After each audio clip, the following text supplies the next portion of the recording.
Hello, my dear little friends. How are you? I think you are good. I am also fine. আজকে আমরা the beauty and the বিস্টের activity 9 থেকে আরম্ভ করব। এর আগে কিন্তু আমরা সমস্ত অ্যাক্টিভিটিসগুলো আমরা করেছি, আর গল্পটার সমস্ত মানে ইত্যাদি অনেকটাই আমরা করে ফেলেছি। তো যদি তোমরা সেই ভিডিওগুলো না দেখে থাকো তাহলে আমি ওপরে লিঙ্ক দিয়ে দিচ্ছি, হ্যাঁ, তোমরা কিন্তু সেই ভিডিওগুলো দেখে নিও, তাহলে তোমাদের এই আগেরগুলো বুঝতে খুব সুবিধা হবে। কেমন?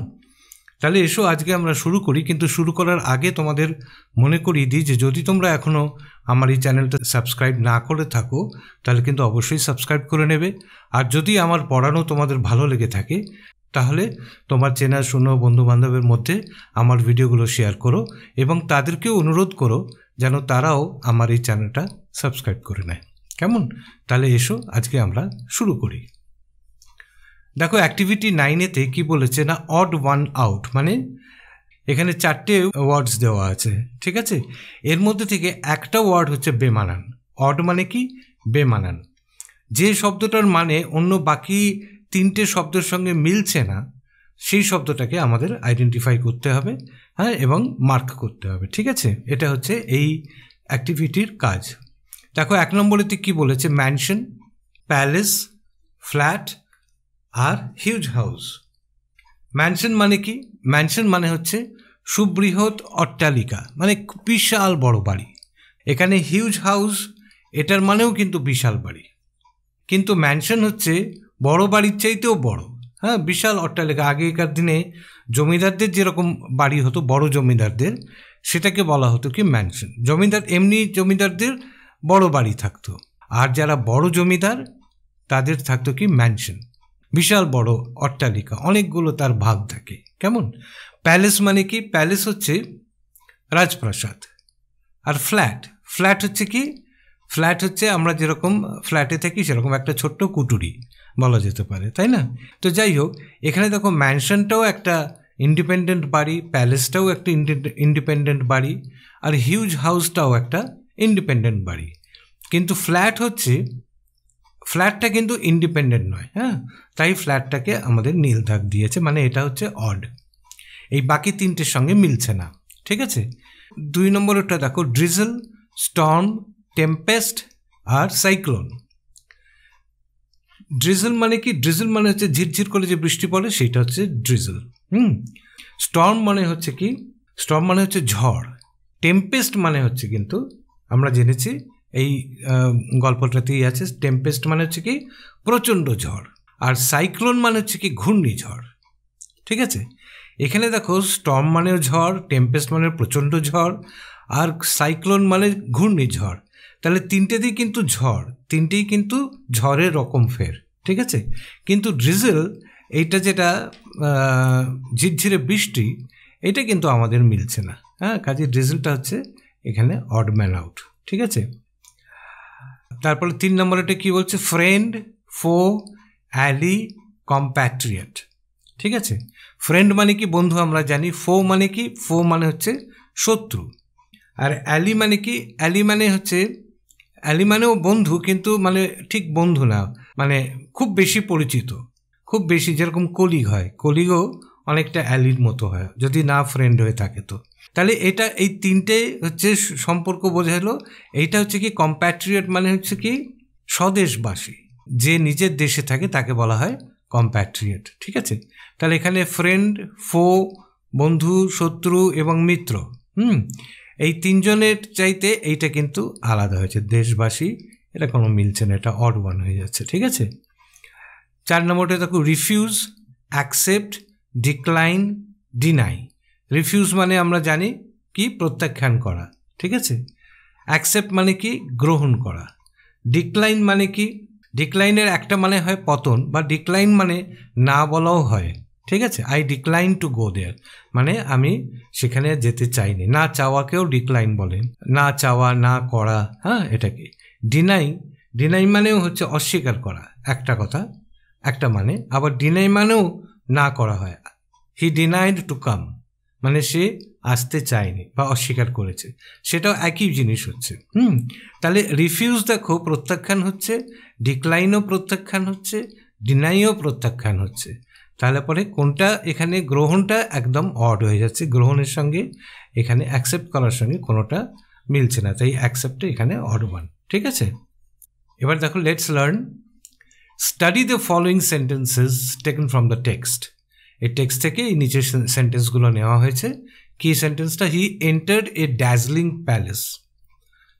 ড্যাজলিং মানে আমরা শিখেছি ঝকমকে। হ্যাঁ, she discovered many enchanted rooms. Enchanted মানে কি?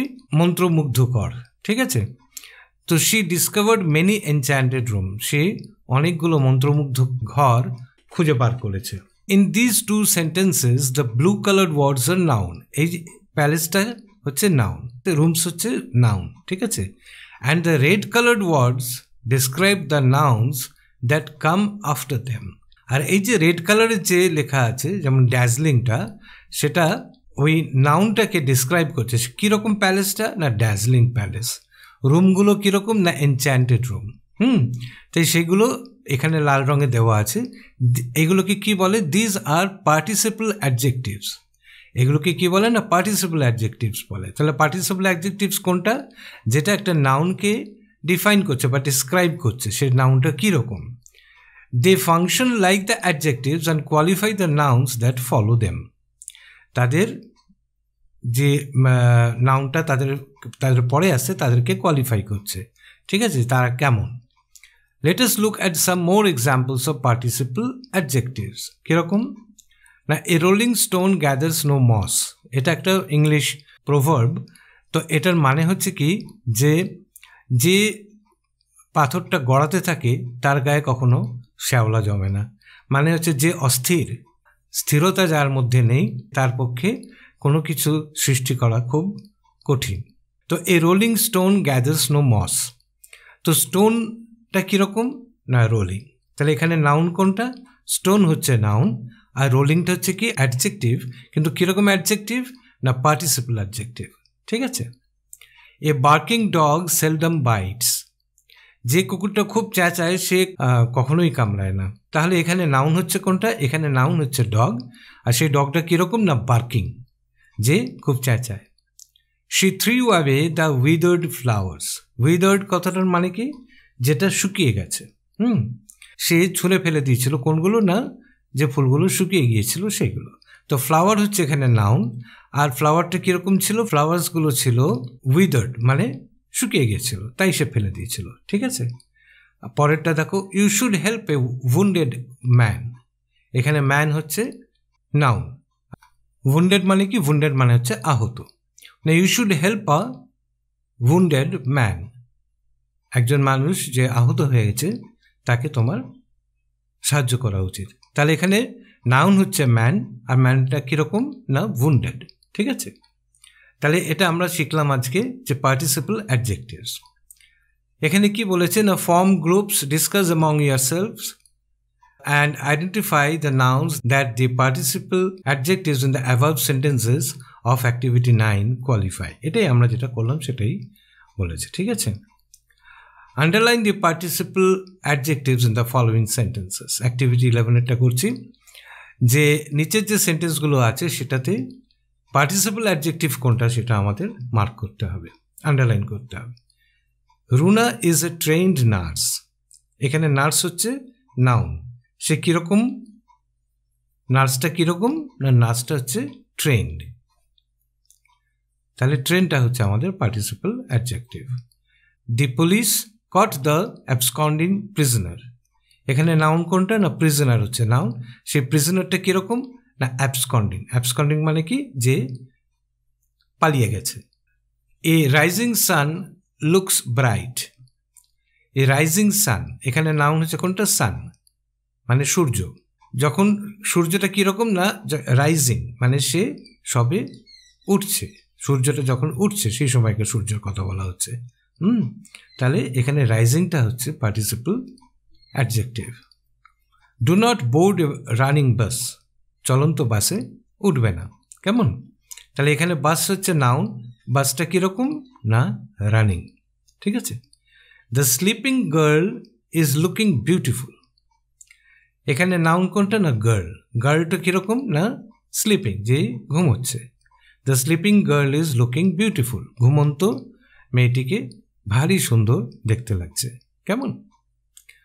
আচ্ছা, এগুলো হলো অ্যাক্টিভিটি 11-এরটা। এবার দেখো লেটস লার্ন করছে, অ্যাক্টিভিটি 11-এর মধ্যেই আছি এখনো আমরা, যে look at the following sentences. Ravi said I am going, Ravi said that he was going. ঠিক আছে, তাহলে এখানে দেখো দুটো একই কথা বলা হচ্ছে, কিন্তু এখানে রবি সেড বলে আমরা একটা কমা দিয়েছি, আর ইনভার্টেড কমা, এটাকে কি বলে, এই যে দুটো আছে, এই যে দুটো, একে বলে ডাবল ইনভার্টেড কমা। দেখো কমা এরকম হয়, ইনভার্টেড মানে উল্টো করা, তো সিঙ্গেল ইনভার্টেড কমাও হয়, আবার ডাবল ইনভার্টেড কমা হয়। তো এইটার শুরুটা এরকম হয় আর শেষটা কীরকম হয়, এরকম উল্টো। এইটার উল্টো, এখানে এই গুটলিটা যেটা আছে সেটা এরকম হয়, আবার অনেক সময় এমনি করেও দেওয়া হয়, এখানে যেটা দিয়েছে। এখানে শুরু হলো, এখানে শেষ হলো। ঠিক আছে, তো এটা সিঙ্গেলও হয়, ডাবলও হয়। তো এইখানে তো ডাবল দিয়েছে, যখন কেউ কিছু বলে সেই বলাটা উদ্ধৃত করার জন্য ডাবল ইনভার্টেড কমা বা সিঙ্গেল ইনভার্টেড কমা দেওয়া হয়। ঠিক আছে, তো এখানে দেখো রবি সেড আই অ্যাম গোয়িং, রবি বলল যে আমি যাচ্ছি। এবার সেই কথাটাই যখন আরেকভাবে বলা যাবে, সেটা হচ্ছে কি রবি বলেছিল যে সে যাচ্ছিল, এটাকে বলা হচ্ছে কি ডাইরেক্ট স্পিচ, আর এইটাকে বলা হচ্ছে ইনডাইরেক্ট স্পিচ। ঠিক আছে, আর এই যে অংশটা সেটাকে বলা হচ্ছে কি কোট। তাহলে দেখো যে thus we see that there are two ways of reporting the words of a speaker, যে বলছে তার কথাটা আমরা দুভাবে বলতে পারি। একটা কিভাবে বলতে পারি, we may quote his actual words, এটাই ও বলেছিল, রবি কি বলেছিল না I am going, আমি যাচ্ছি। হ্যাঁ, এটা হচ্ছে ওর অ্যাকচুয়াল কথা, সেটাই আমরা কোট করলাম এই ইনভার্টেড কমার মধ্যে দিয়ে। ঠিক আছে, so this is called direct speech. এটা যেটা বলছে এইভাবে যখন বলা হচ্ছে সেটাকে বলা হচ্ছে কি না ডাইরেক্ট স্পিচ। তো we may report what he said without quoting his exact words, মানে ও যেটা বললো সেটা এক্স্যাক্টলি সেইভাবে না বলে আমরা যখন কাউকে বলছি, কারোর সঙ্গে যখন কথা বলছি, যেমন ধরো আমাদের টিচার যদি আমাদের বলেছিল ধরো যে তুমি রবিকে ডেকে নিয়ে এসো, নিয়ে আমরা গেলাম, নিয়ে রবিকে বললাম যে রবি তোকে টিচার ডাকছে। তো রবি তখন কি বললো, Ravi said that yes I am going, নিয়ে আমরা চলে এসেছি। এসে তখন টিচার আমাদের জিজ্ঞেস করলেন যে কি বললো রবি, তো আমরা তখন কি বলবো না Ravi said that he was going, Ravi বলেছিল যে সে আসছে। হ্যাঁ, তো এখানে ইংরেজিতে যখন আমরা বলি তখন যখনই সেড থাকছে একটা পাস্ট টেন্স, তার সঙ্গে এইখানেতে ভার্বটাও আমাদের পাস্ট টেন্সে হবে, সেটা আমরা পরে আবার দেখছি।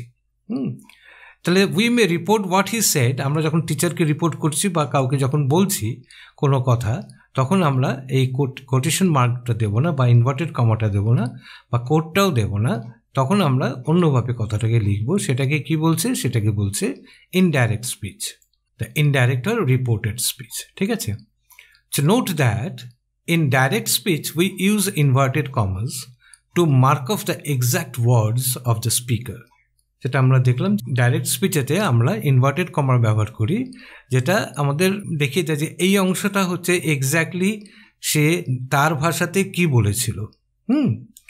রবির ভাষাতে রবি কী রকম বলেছিল না আই অ্যাম গোয়িং, আমি আসছি। তো এই আই অ্যাম গোয়িং বলেছিল, সেই জন্য সেটা আমরা ইনভার্টেড কমার মধ্যে লিখলাম, কারণ এটা হচ্ছে এক্স্যাক্টলি রবি ওই কথাটাই বলেছিল। In indirect speech this is not done, এইভাবে বলা হয় না। ইনডাইরেক্ট স্পিচে কী করে বলা হয় না, while changing direct speech into indirect speech the following points should be kept in mind. নিচের এই পয়েন্টগুলো আমাদের মনে রাখতে হবে। কি point? Inverted commas have to be removed while rewriting the sentence, ওই সেন্টেন্সটা যখন আমরা আবার লিখবো তখন কিন্তু ইনভার্টেড কমাটা আমাদের সরিয়ে ফেলতে হবে। আর সরিয়ে ফেলে কি করতে হবে, the conjunction that is used before the indirect statement। এখানে দেখো রবি সেড কমা ইনভার্টেড কমা আছে এখানে, এটা হচ্ছে কোড। এবার ইনভার্টেড কমাটা আমাদের উঠিয়ে দিতে হবে, আর সেডের পরেতে একটা দ্যাট লিখতে হবে। ঠিক আছে, রবি সেড দ্যাট। এবার এত অবধি আমাদের কাজ হলো। এরপরে দেখো আমরা এই পরেরটা কি করে লিখতে হয় সেটা শিখছি। The pronoun I is changed to he. এখানে যে I ছিল সেই আইটার বদলে কি হয়ে গেল, হি হয়ে গেল। এই কমাটা আর এইটা উঠে গিয়ে হয়ে গেল দ্যাট, ঠিক আছে। আর আইটার বদলে কি হয়ে গেল, হি। এর বদলে কি হয়ে গেল, ওয়াজ, ঠিক আছে। তো রবি সেড, যেমন গোয়িংটা ছিল সেরকম গোয়িং রইল, রবি যেরকম ছিল সেরকম রবি রইল, সেড যেরকম ছিল সেরকম সেড রইল, ঠিক আছে। তাহলে রবি সেড নিয়ে কমা আর ইনভার্টেড কমাটাকে সরিয়ে দিয়ে আমরা লিখব কি দ্যাট। যেহেতু রবি ছেলে তাই আইয়ের বদলেতে আমরা হি লিখব। আর যেহেতু সে অ্যাম বলেছে, হ্যাঁ, তখন তার পরিবর্তে আমরা লিখব কি ওয়াজ। আর তারপরে যেরকম গোয়িং ছিল গোয়িং হলো। এবার ধরো মা সেড আই অ্যাম কুকিং। মা সেড আই অ্যাম কুকিং, এটা হলো ডাইরেক্ট, ঠিক আছে। এবার আমরা কি করব, আমাদের প্রথমেতে কমা ইনভার্টেড কমাটা সরাতে হবে, তাই আমরা কি লিখব না, মা সেড দ্যাট হয়ে গেল। এবার আই এর বদলে কি লিখব, যেহেতু মা মহিলা তাই আমরা লিখব শি। অ্যাম এর বদলে কি লিখব, ওয়াজ। আর যেরকম কুকিংটা কুকিং লিখব, ঠিক আছে। They said we are playing. তাহলে এখানে দে সেড কমা ইনভার্টেড কমার বদলেতে আমরা লিখব দ্যাট। এখানে উই এর বদলে কি লিখব, দে। আর এর বদলে কি লিখব, ওয়্যার প্লেইং। তো they said that they were playing. এইভাবে আমরা ডাইরেক্ট সেন্টেন্সকে ইনডাইরেক্ট সেন্টেন্সেতে পরিণত করছি, কেমন। এখানে the verb am is changed to was. So we also need to keep the following points in mind when changing direct speech into indirect. Simple present যখন থাকছে তখন সেটা সিম্পল পাস্ট হয়ে যাবে। যেরকম আই অ্যাম, দিস ইজ, এটা কি না সিম্পল প্রেজেন্ট, সেটা কি হবে, she was, that is simple past, যেটা আমরা করলাম অলরেডি। এবার একটা জিনিস হচ্ছে, সেটা হচ্ছে প্রেজেন্ট কন্টিনিউয়াস যদি থাকে তখন সেটা কি হবে না, পাস্ট কন্টিনিউয়াস হয়ে যাবে। প্রেজেন্ট কন্টিনিউয়াসের কি এক্সাম্পল, যে he said my son is reading a book. তার মানে তিনি বললেন যে আমার ছেলে এখন একটি বই পড়ছে। এটা হচ্ছে কি এখন কাজটা হচ্ছে, বই পড়া কাজটা এখন হচ্ছে। তো এটা হচ্ছে কি প্রেজেন্ট কন্টিনিউয়াস, এখন এই জিনিসটা হচ্ছে। তো he said that his son, he said my সানের বদলেতে আমরা হিজ করে দিলাম, দ্যাটটা করে দিলাম কমা ইনভার্টেডের বদলেতে, কেমন, মাইয়ের বদলেতে হিজ হবে, সানটা সানই রইল, ইজের জায়গাতে ওয়াজ হয়ে গেল, আর রিডিং এ বুক হয়ে গেল। তাহলে he said that his son was reading a book. Words expressing nearness in time or place are generally changed into words expressing distance. যেমন thus now becomes then, here becomes there, thus becomes so, today becomes that day, etc. যেরকম কি direct সেন্টেন্সে বলছে the child said I am studying now, এটা হচ্ছে কি present continuous হচ্ছে। তো the child said that she was studying, now এর বদলেতে আমরা কি লিখব, দেন, ঠিক আছে। নাওটা কি হয়ে যায়, দেন হয়ে যায়, হিয়ারটা কি হয়ে যায়, দেয়ার হয়ে যায়। এখানে দেখো ডাইরেক্টেতে Rita said I live here, Rita said that she, I মানে এখানেতে শি হয়ে গেল, লিভ আছে তো লিভটা হয়ে গেল লিভড, ঠিক আছে, পাস্ট টেন্স হয়ে যাচ্ছে। আর হিয়ারটা কি হয়ে যাবে, হিয়ারটা হয়ে যাবে there. Rita said that she lived there, ঠিক আছে। তো identify whether the following sentences are in direct or indirect speech. তাহলে আমরা একটা তো বেসিক ব্যাপার জানলাম যে ডাইরেক্ট স্পিচেতে আমাদের ইনভার্টেড কমা থাকবে, ইনডাইরেক্ট স্পিচে থাকবে না। তাহলে he said I am busy, এটা তো হয়ে গেল ডাইরেক্ট স্পিচ, তাই না।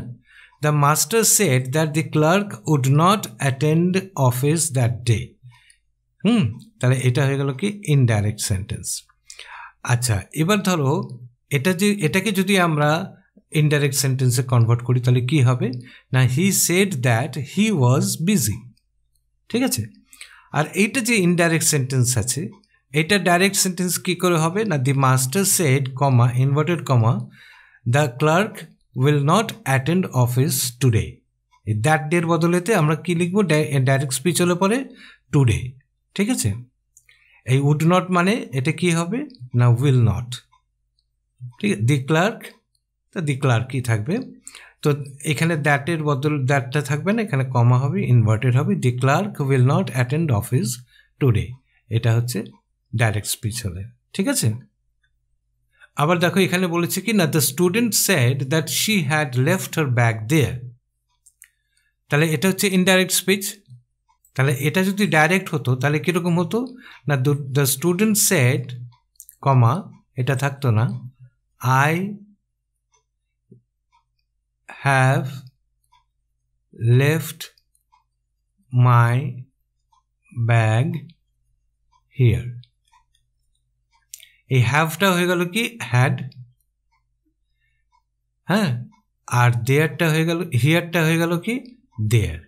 ঠিক আছে, আর এখানে সেডের পরে কমা হবে, ইনভার্টেড কমা হবে। ঠিক আছে, আর এইটা যদি আমরা ইনডাইরেক্ট স্পিচে কনভার্ট করি, she said I am living for Delhi now.